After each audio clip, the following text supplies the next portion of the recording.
Hola, nuevamente estamos aquí. Es un gusto volver a compartir el día de hoy una cápsula más de lo que es la sabiduría, el conocimiento gnóstico.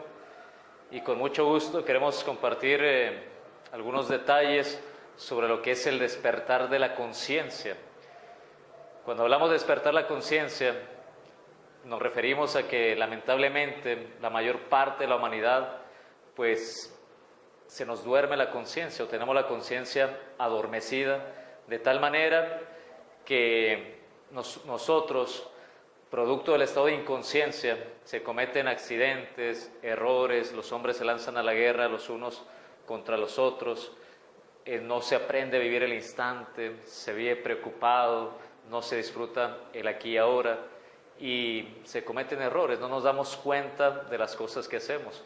Cuando hablamos del despertar de la conciencia, hablábamos en el tema anterior de la personal esencia y ego, que uno nace con un 3% de lo que es la conciencia libre, y ese 3%, que es la fracción del alma, que es el embrión del alma, es el material psíquico indispensable con el cual podemos despertar o activar o liberar el otro porcentaje que se encuentra adormecido.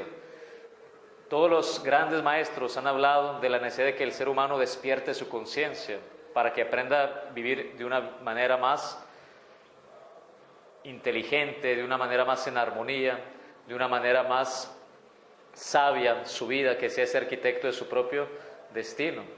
Por eso que, por ejemplo, en las Sagradas Escrituras se dice: despiértate tú que estás entre los muertos y te alumbrará el Cristo.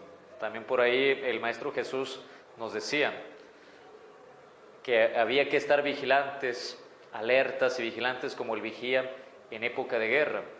Despertar la conciencia, primeramente vamos a hablar de una manera rápida, breve, cómo es que se duerme nuestra conciencia en los diferentes eventos de la vida. Y ese proceso lleva 3 pasos. El primero es la identificación, es decir, cuando algo nos roba la atención de lo que estamos haciendo, pero no solamente lo que estamos haciendo, sino que algo nos roba la atención de nosotros mismos y se va toda nuestra atención hacia algo exterior. Un ejemplo muy sencillo: uno se dirige hacia el centro a comprar algún artículo, pongámosle un jabón, y uno va con ese propósito, pero cuando uno se dirige hacia el centro, pues va a haber vitrinas, aparadores en todas las tiendas. Todo eso que recibimos del mundo exterior se conoce como impresiones que llegan a través de nuestros 5 sentidos, que es la vista, el gusto, el olfato y el tacto. Entonces uno se dirige hacia el centro y de pronto nos llama la atención una vitrina, un aparador, y nos dirigimos hacia ella, ¿sí? Y nos robó la atención de que nosotros íbamos caminando hacia comprar el jabón. Cuando de pronto llega un segundo paso por el cual se adormece la conciencia, que es que no solamente ya nos robó la atención, imaginémonos un pantalón, ¿sí? Una ropa, sino que además caemos en un segundo estado, que es la fascinación, un estado de inconsciencia llamado la fascinación, que de pronto ya uno empieza a imaginarse cómo se le vería ese pantalón, cómo se le vería para la fiesta dentro de 6 meses, para los 15 años, dentro de un mes, etcétera, etcétera. Y después cae en un estado de sueño donde ya está haciendo números, diciendo, bueno, el próximo diciembre con mi aguinaldo compro ese pantalón, cuando tal vez todavía estamos por ahí del mes de febrero, de enero, pero ya cayó en un estado de sueño, está olvidado totalmente de sí mismo, de lo que iba a hacer. Cuando de pronto se despierta, dice, ¿para dónde iba? ¿Para dónde iba? Ah, ya sé, voy a comprar el jabón. Y perdió uno ahí un tiempo precioso, valiosísimo, nuestra conciencia se adormeció, y es por eso que Sócrates, cuando él salía allá por allá en las calles de Grecia, de Atenas, donde ya existían los famosos tianguis, y él pues veía cantidad de puestos, y él se cuestionaba, decía, bueno, tantas cosas lindas que yo no necesito para hacer ese llamado de conciencia, que nosotros nos identificamos ante muchas cuestiones. Por ejemplo, una persona puede estar muy tranquila, serena, de pronto viene otra persona que le dice tonto, bobo, le hace una mala cara, un gesto, y la persona se identifica con las palabras del insultador, cae en la fascinación, le empieza a hervir la sangre, se frunce el entrecejo, hace un ademán, levanta la voz, hasta caer en el estado de sueño donde es capaz de tirar o lanzar un golpe a la otra persona. Y ahí esos tres pasos de la identificación, la fascinación y el sueño, con el yo de la ira, llamémoslo con el yo de la lujuria, de la lascivia. De pronto uno va caminando por la calle y una dama se cruza llevando una minifalda, por ejemplo, y de pronto el hombre, su mirada se identifica con esa mujer y le roba la atención. De pronto cae en la fascinación y puede imaginar cómo se vería pues ya sin la falda, hasta caer en el sueño y proyectar algún estado de lascivia, de lujuria. Así pudiéramos enumerar cantidad de ejemplos de cómo es el proceso cuando se adormece nuestra conciencia, producto que nos identificamos, nos fascinamos y quedamos en el sueño. Todo aquello que han hablado los grandes sabios, guías de la humanidad, acerca de lo que es la subconsciencia, del inconsciente, de la infraconsciencia, no son más que zonas de la conciencia adormecida. La urgente necesidad de despertar nuestra conciencia, de activarla, es para que nos demos cuenta de lo que hacemos, que aprendamos a disfrutar el instante, el momento, el aquí y ahora, el presente. Cuando una persona despierta su conciencia, se da cuenta de las cosas, es capaz de ir caminando cuando de pronto pues se da cuenta que iba a lanzar al piso una basura y se detiene, se autoobserva, lo guarda y después lo coloca en su lugar, en el cesto de la basura.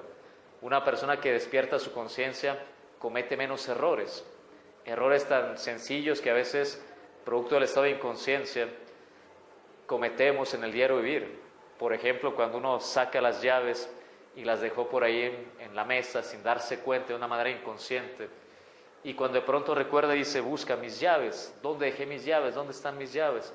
Incluso se estresa, empieza a pelear, a gritar a la esposa, a la mujer, que dónde dejó las cosas, que si alguien se las escondió, hasta que pronto recuerda y dice, ya sé, las dejé en la mesa.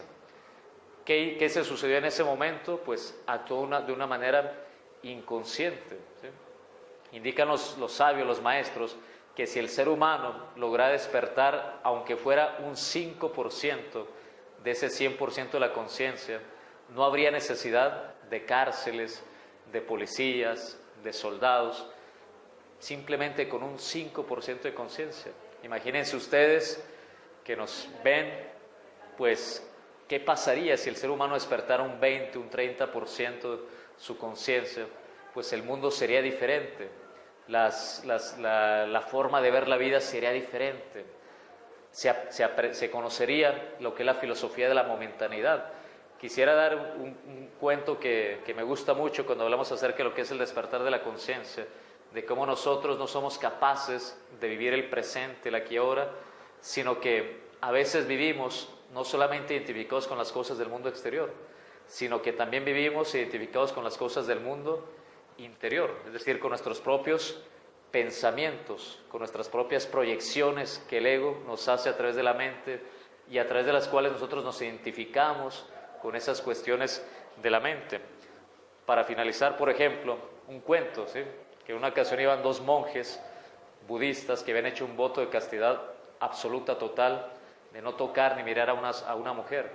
Y cuando iban caminando cerca, a la orilla de un río, una mujer les pidió que si la ayudaban a cruzar el río.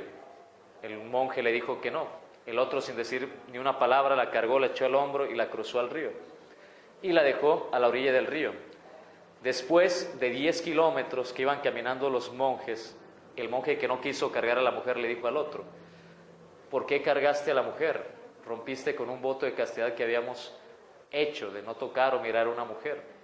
Y el hombre que la cargó le contestó, yo cargué a la mujer pero la dejé en la otra orilla, tú la sigues cargando en tu mente.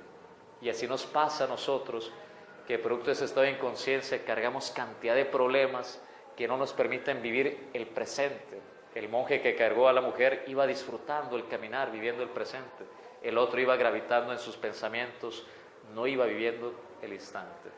Gracias, nos vemos a la próxima. Ojalá sea de provecho esta cápsula y busquemos el despertar de la conciencia, que ella os hará libres.